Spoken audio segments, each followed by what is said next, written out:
साल 1947। इंडिया पाकिस्तान के बंटवारे में जो नरसंहार हुआ उसे भुलाया नहीं जा सकता।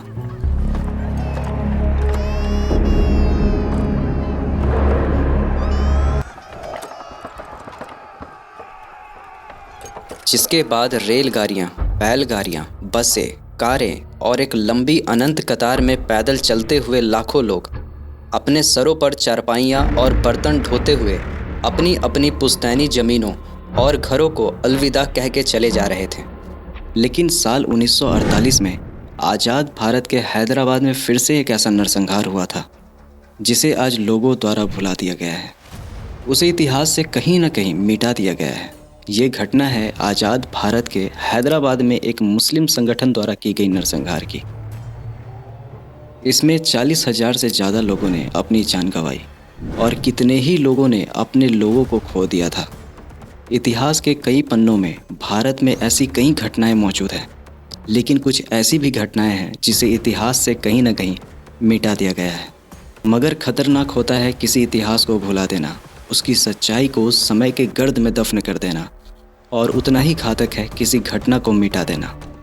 लेकिन आखिर क्या थी वो घटना जिसे रोकने के लिए भारत सरकार ने पूरी दुनिया से छुपाकर रातों रात अपने ही एक राज्य हैदराबाद पे हमला कर दिया था।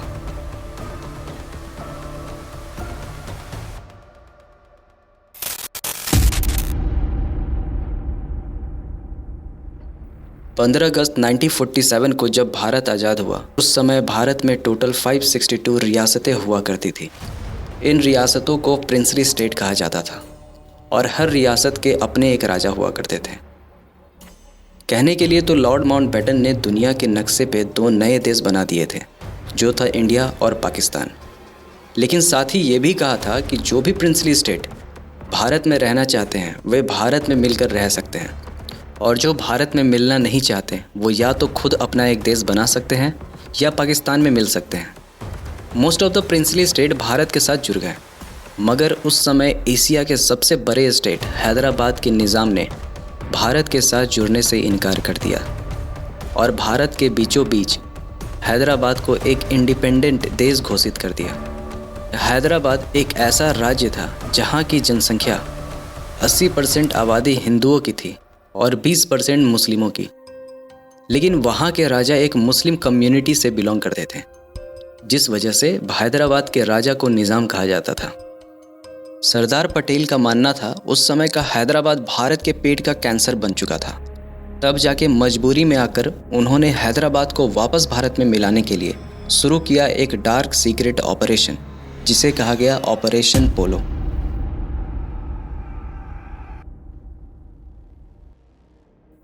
ऑपरेशन पोलो के शुरू होने से पहले हम जानने की कोशिश करते हैं कि आखिर हैदराबाद भारत के लिए कितना ज़रूरी राज्य था और क्यों भारत किसी भी कीमत पे इस राज्य को पाकिस्तान में नहीं जाने देना चाहता था। दरअसल हैदराबाद 562 में से सबसे बड़ा और सबसे अमीर राज्य हुआ करता था, जिसे एक मुस्लिम राजा मीर उस्मान अली खान द्वारा चलाया जा रहा था। हैदराबाद के निज़ाम मीर उस्मान अली खान 1947 के समय दुनिया के सबसे अमीर आदमी थे। उनके इतने अमीर होने का कारण था गोलकोंडा माइंस, जो उस समय तक दुनिया का एक ऐसा लौता माइन था जो पूरी दुनिया को डायमंड का सप्लाई देता था। उनमें से एक डायमंड था जैकब डायमंड, जिसकी नेट प्राइस अभी के अनुसार 488 करोड़ रुपए है, जिसे हैदराबाद के निज़ाम एक पेपर वेट की तरह अपने टेबल पे यूज़ किया करते थे। ये कितना अमीर थे इसका अनुमान आप इस बात से लगा सकते हैं कि भारत को सोने की चिड़िया हैदराबाद के इसी निज़ाम के वजह से कहा जाता था। निज़ाम मीर उस्मान अली ब्रिटिश के काफ़ी चहेते थे, क्योंकि पहले विश्व युद्ध के समय ब्रिटिश गवर्नमेंट को लड़ने के लिए काफ़ी पैसों का फंडिंग इन्होंने ही दिया था, जिस वजह से ब्रिटिश गवर्नमेंट ने इन्हें faithful ally of the British crown का टाइटल भी दिया था। निज़ाम ने अपने 37 साल के रूल में हैदराबाद में electricity, railway, school, university, banks और 2 मेजर डैम बनवाया, जिस वजह से उन्हें आर्किटेक्ट ऑफ मॉडर्न हैदराबाद भी कहा गया था। लेकिन इंडिया के इंडिपेंडेंट होने के बाद उन्होंने भारत में ना मिलने का डिसीजन लिया और निज़ाम ने इंस्ट्रूमेंट ऑफ असैसिनेशन पर साइन करने से इनकार कर दिया। लेकिन सरदार पटेल को ये डर था कि कहीं निज़ाम हैदराबाद को पाकिस्तान में न मिला दे। इसलिए उन्होंने 29 नवंबर 1947 को निज़ाम से स्टैंड स्टिल एग्रीमेंट पे साइन करवा लिया। इस एग्रीमेंट के अनुसार इंडिया और हैदराबाद के बीच में ये समझौता हुआ कि हैदराबाद एक आज़ाद देश बनकर रहेगा, उसकी अपनी आर्मी होगी और वो इंडिया में दखल नहीं देगा। इस एग्रीमेंट का मेन इम्पॉर्टेंट समझौता ये था कि हैदराबाद कभी भी पाकिस्तान में नहीं मिलेगा। इस एग्रीमेंट के होते ही इंडिया को अपनी सारी ट्रूप्स और आर्मी को हैदराबाद से बाहर निकालना पड़ा। इस एग्रीमेंट के होने के कुछ समय बाद ही निज़ाम ने एग्रीमेंट में हुए सभी बातों को नज़रअंदाज करते हुए सीक्रेट तरीके से पाकिस्तान के साथ रिलेशन इस्टेब्लिश करना स्टार्ट कर दिया था। निज़ाम पाकिस्तान की मदद से एक आर्मी तैयार करने में लग गया, जिसे इंडिया के खिलाफ लड़ने के लिए तैयार किया जा रहा था। निज़ाम ने सभी मुस्लिम पैरामिलिट्री को मिलाकर एक फोर्स बनाया, जिसे रज़ाकार नाम दिया गया था।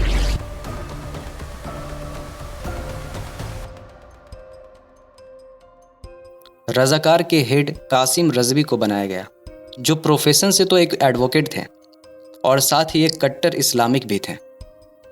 रज़ाकार को मुस्लिम रूल को हैदराबाद में मेंटेन करने के लिए बनाया गया था। ये रज़ाकार उन हिंदुओं और मुस्लिमों को टारगेट करते थे जो इंडिया के साथ यूनियन बनाकर जुड़ने के पक्ष में रहते थे। समय के साथ रज़ाकार हैदराबाद में निज़ाम के रूल को बनाए रखने के लिए एक स्ट्रॉन्ग ग्रुप के तरह काम करने लगे। ये एक कट्टर इस्लामिक समर्थक लोग थे जिनका एक ही उद्देश्य था, इस्लामिक राज्य बनाना। ये डेमोक्रेसी को नहीं मानते थे। यही वजह था हैदराबाद में रज़ाकारों का आतंक फैलने लगा और इन रज़ाकारों का शिकार होते थे वहाँ के मासूम लोग। 15 अगस्त 1948 को देश ने आज़ादी की पहली सालगिरह मनाई। इसके कुछ समय बाद ही हैदराबाद से दंगे फसाद की खबरें आना शुरू हो गई। कासिम रिजवी के हुक्म के मुताबिक रज़ाकारों ने एक तरह से हैदराबाद की पूरी व्यवस्था अपने हाथों में ले ली थी। उन्होंने जमकर लूटपाट मचाई, हिंदुओं पर जुल्म करने लगे। हालांकि उनका मेन टारगेट हिंदुए ही थे, मगर ऐसा नहीं था कि हैदराबाद को आज़ाद मुल्क बनाने के लिए उन्होंने मुसलमानों से कुछ नहीं कहा। जो भी उनके खिलाफ था या जिन पे रज़ाकारों का शक था, सब पर उनका कहर टूट पड़ा था। 27 अगस्त 1948 को रज़ाकारों की फौज ने राज्य की पुलिस के साथ मिलकर बैरनपल्ली गांव पर आक्रमण कर दिया। मई 1948 से ही रज़ाकार बार बार बैरनपल्ली गांव पर हमला कर रहे थे। गांव के लोग स्थानीय स्तर पर ही एक होकर कुल्हाड़ी, लाठी, फरसा, गुलेल से इन्हें भगा रहे थे। गांव के कुछ लोग हर रात गांव पर पहरा देते थे। चरवाहे दूर दूर तक जाकर रज़ाकारों की आने की सूचना देते थे। देखते ही देखते पूरा गांव एक बंद दरवाजे जैसे किले में बदल गया। रज़ाकारों के आने पे जिसे जो मिलता उसी से उनका मुकाबला करते और देखते ही देखते गांव वालों ने रज़ाकारों के 3 हमले को नाकाम कर दिया था। मगर चौथी बार रज़ाकारों की संख्या ज़्यादा होने के कारण गांव के सभी लोग उनका मुकाबला नहीं कर पाए। उस दिन जनजातीय समाज का त्यौहार बैठ कुमा मनाया जा रहा था। 27 अगस्त 1948 को रज़ाकारों ने लोकल पुलिस के साथ मिलकर बैरनपल्ली गांव पर हमला कर दिया।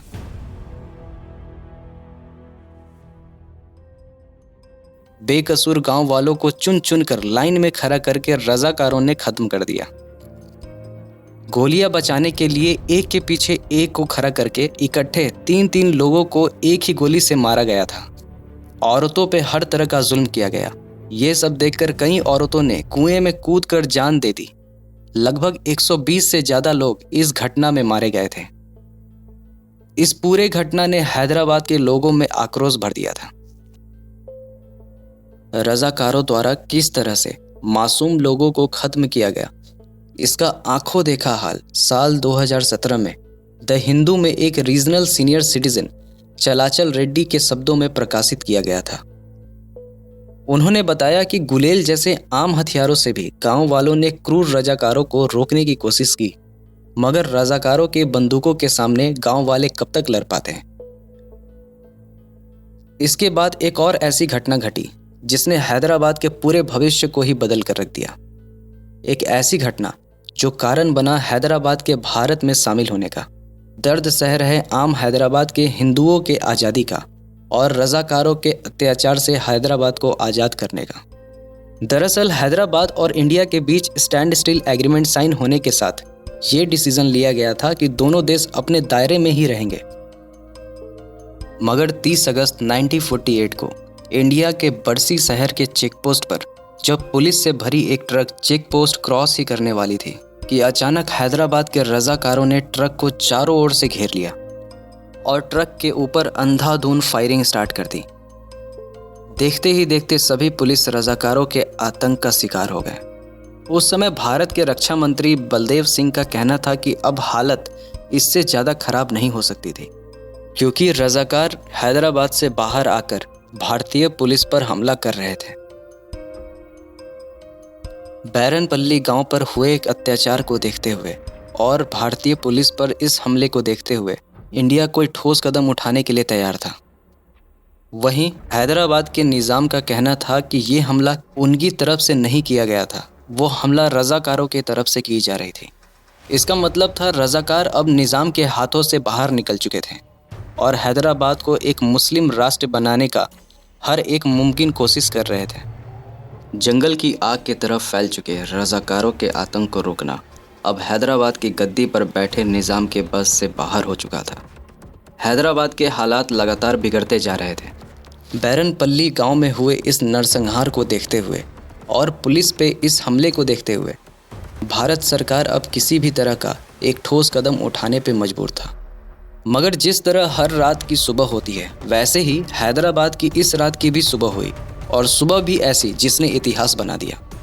10 सितंबर 1948 सरदार पटेल ने हैदराबाद के निज़ाम को एक खत लिखा जिसमें उन्होंने हैदराबाद को भारत में शामिल होने का एक फाइनल चांस ऑफर किया और रज़ाकार के आर्मी को डिसबैंड करके इंडियन आर्मी को हैदराबाद में अलाउ करने का प्रस्ताव रखा ताकि हैदराबाद में शांति बनाई जा सके।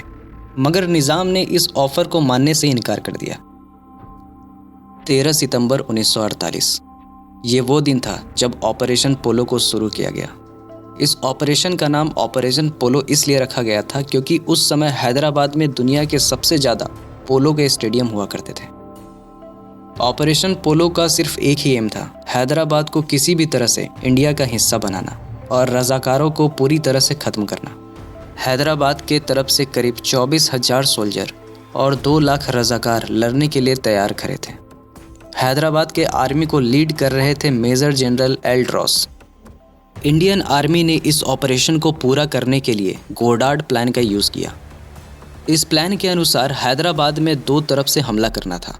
पहला विजयवाड़ा से ईस्ट ऑफ हैदराबाद में, जिसे लीड करने की जिम्मेदारी मेजर जनरल ए रुद्र को दी गई, और दूसरा हमला सोलापुर से वेस्ट ऑफ हैदराबाद में करना था, जिसकी जिम्मेदारी मेजर जनरल JN चौधरी को दी गई, और इस पूरे ऑपरेशन का जिम्मेदारी लेफ्टिनेंट जनरल राजेंद्र सिंह जी को दी गई थी।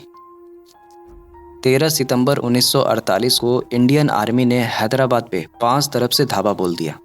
भारत को शक था कि हो सकता है पाकिस्तान इस वॉर के बीच हैदराबाद की मदद के लिए आ जाए, इसलिए किसी भी तरह का हवाई हमले का तुरंत जवाब देने के लिए पोलो एयर स्ट्राइक टास्क फोर्स भी बनाए गए थे। लेकिन लड़ाई शुरू होते ही ये पता चल गया कि निज़ाम और रज़ाकारों की ताकत को कितना बढ़ा चढ़ा कर आंका गया था। रज़ाकारों को तो केवल अत्याचार करना आता था। वे निहत्थे आम लोगों से सिर्फ लूटपाट ही कर सकते थे। उनके पास किसी तरह का एयरफोर्स तक नहीं था। इंडियन आर्मी के सामने युद्ध करना उनके बस का था ही नहीं, क्योंकि ना तो उनके पास हथियार था और ना ही फोर्स। कुछ ही वक्त में रज़ाकार ये लड़ाई हार चुके थे। लड़ाई में पाकिस्तान किसी भी तरह से हैदराबाद के साथ नहीं था, क्योंकि 2 दिन पहले ही जिन्ना की मौत हो चुकी थी। ऑपरेशन पोलो ने 4 दिनों में ही हैदराबाद को चारों ओर से घेरकर रज़ाकारों का खेल का अंत कर दिया था। दूसरी तरफ निज़ाम भारतीय सेना को अपनी ओर आते देख रहे थे। वे समझ चुके थे कि अब निज़ाम शाही का अंत हो चुका था। लेकिन ऑपरेशन पोलो की सफलता के साथ ही इस पर कुछ ऐसे भी दाग लगे थे जो इतिहास में दागों के रूप में ही रह गए। पंडित नेहरू ने इस ऑपरेशन पर बनते अंतर्राष्ट्रीय दबाव के चलते हैदराबाद के हालातों को लेकर एक कमेटी बनाई। पंडित सुंदरलाल, काजिम अब्दुल गफ़ार, मौलाना अब्दुल्ला और फारूक सायर को इस कमेटी का मेंबर बनाया गया था। हैदराबाद को लेकर पूरी दुनिया में जो सवाल उठ रहे थे उन पर कुछ कहने के लिए इस ऑपरेशन की और हैदराबाद में हो रहे सभी घटनाओं का एक रिपोर्ट तैयार करने का आदेश पंडित नेहरू ने इस कमेटी को दिया। ये कमेटी सुंदरलाल कमेटी के नाम से जानी जाती है। कमेटी के मेंबर्स अगले कुछ दिनों तक गांव-गांव घूमते रहे और पूरी जांच के बाद सुंदरलाल कमेटी की रिपोर्ट प्रधानमंत्री के सामने पेश की गई। लेकिन पंडित नेहरू ने इस रिपोर्ट को जनता के सामने पेश नहीं किया। इस रिपोर्ट के अनुसार रज़ाकारों ने दंगों में सिर्फ हिंदू को ही नहीं, कई मुस्लिम परिवारों को भी अपने इस आतंक का शिकार बनाया था। भारतीय सेना ने मात्र 5 दिनों में ही इस लड़ाई को ख़त्म कर दिया। इंडियन आर्मी द्वारा बनाई गई एक रिपोर्ट के अनुसार 18 सितंबर को शाम 4 बजे हैदराबाद के मेजर जनरल एल्ड्रोस ने सरेंडर कर दिया। इतना ही नहीं, रज़ाकारों के नेता कासिम रिजवी को अरेस्ट कर लिया गया। भारत में हैदराबाद के मिलने के साथ ही रज़ाकारों को भी डिसबैंड कर दिया गया। कासिम रिजवी 1957 तक भारत के जेल में बंद थे। बाद में उन्हें हमेशा के लिए पाकिस्तान चले जाने के शर्त पे छोड़ दिया गया। दूसरी तरफ हैदराबाद के निज़ाम मीर उस्मान अली खान को भारत सरकार ने हैदराबाद के किंग कोठी पैलेस में रहने का परमिशन दे दिया और निज़ाम का 24 फरवरी 1967 को देहांत हो गया। ऑपरेशन पोलो ये बताता है कि रज़वारों को भारत में मिलाना कितना मुश्किल और नामुमकिन सा था। इस विलय के साथ साथ सरदार पटेल ने जूनागढ़ और जम्मू कश्मीर को भी भारत में मिलाते हुए अभी के नए भारत का निर्माण किया था। As the new dominions of Pakistan and India take over their own affairs, carrying their few possessions, 1 million people become refugees overnight.